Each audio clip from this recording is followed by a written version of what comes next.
Мони е приятелче със спокоен сън, възпроизвеждащо възможно най-висококачествен естествен розов шум, който не е компютърно генериран. Тъй като звукът сърдечен ритъм, който възпроизвежда играчката, е реален запис от вътрешността на корема на майката, бебето може да се успокои и да се почувства в безопасност с вече добре познатият звук. Шумът на морските вълни е записан от Белгийско море, а звуците на горски поток в Тарах.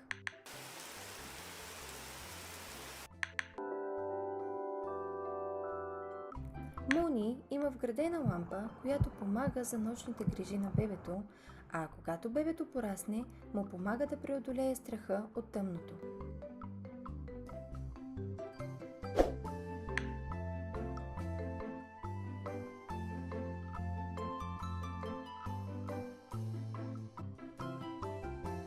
Мони се зарежда с USB кабел, който е включен в играчката.